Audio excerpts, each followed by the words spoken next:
আজকে আমি যে ছবিটা আঁকবো একটা গাছ, গাছের পাতাগুলো সব ঝরে পড়ে গেছে শীতের মধ্যে। এরকম একটা ছবি আমি ড্রয়িং করে নিচ্ছি। প্রথমে আমি গাছটা এঁকে নিচ্ছি। দেখেন আমি কালার পেন্সিল দিয়ে এই গাছটা আঁকছি। কারণ এই পেন্সিল দিয়েই এই কালার পেন্সিল দিয়ে আমি স্কেচ করে দিব। আমি আস্তে আস্তে করে ড্রয়িংটা করে নিচ্ছি।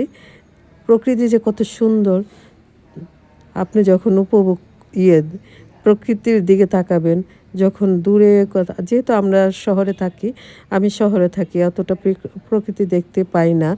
গাছপালা আমাদের শহরের মধ্যে গাছ নাই বললেই চলে। কিন্তু একটু দূরে গিয়ে গ্রামে যখন চলে যাবেন, তখন দেখতে পারবেন যে কতটা সুন্দর আল্লাহর সৃষ্টি। আপনার সবাই উপভোগ করতে পারি গ্রামে গেলে এই সৌন্দর্যটা।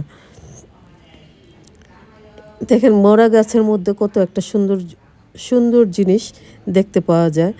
এটাই একটা আলাদা রকমের সুন্দর। প্রতিটা জিনিসই আলাদা আলাদাভাবে সৌন্দর্য, প্রকৃতির জিনিসগুলো সৌন্দর্য রয়েছে এবং ফিল করতে হবে বা দেখতে হবে ভালো করে চোখ দিয়ে।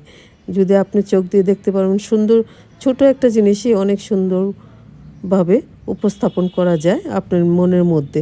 দেখেন গাছটা কিন্তু মরে গেছে, কিন্তু এটার মধ্যে কত একটা সৌন্দর্য রয়েছে। দেখেন কত কারুকাজ রয়েছে এই ঢালগুলোর মধ্যে, কত সুন্দরভাবে কারুকাজ করা দিয়েছে আমাদের সৃষ্টিকর্তা। দেখেন আমাদের জন্য কত সুন্দর কারুকাজ করেছে। আমরা ইচ্ছা করলে এরকম করেও করতে পারবো না, একটা গাছ তৈরি করতে পারবো না অরিজিনালভাবে। দেখেন কত সুন্দর একটা কারুকাজ করে দিয়েছে আল্লাহ। উনি অনেক বড় ডিজাইনার। ডিজাইন আমাদের প্রকৃতি থেকে ডিজাইন শিখতে হয়। আমাদের ডিজাইন আর দূরে গিয়ে শিখতে হয় না। যদি আপনি প্রকৃতির দিকে তাকান, ন্যাচারাল জিনিসগুলো আপনি ফিল করেন, তাহলে আপনি এইখান থেকে অনেক ডিজাইন পেয়ে যাবেন। ডিজাইন আমাদের দূরে গিয়ে করতে হয় না, শিখতে হয় না।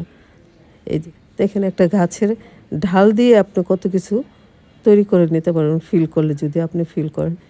গাছের ডালটা দেখেছেন কত সুন্দর একটা ডাল গাছটা হয়েছে। এখন আমি গাছে মরা গাছটার নিচে কিছু ছোট ছোট গাছ আছে, দেখেন এগুলোর শেপগুলোই কত সুন্দর করে দেওয়া আছে। এখন আমি চাঁদটা আঁকছি। এই চারটা গাছের ঢালের ফাঁকে দিয়ে চাঁদ উঠেছে, এই চাঁদটা আঁকেছে। দেখেন সুন্দর একটা দৃশ্য তৈরি হয়ে গেল। এই দৃশ্যটা আঁকার চেষ্টা করলাম, জানি না কতটুকু আঁকতে পারছি।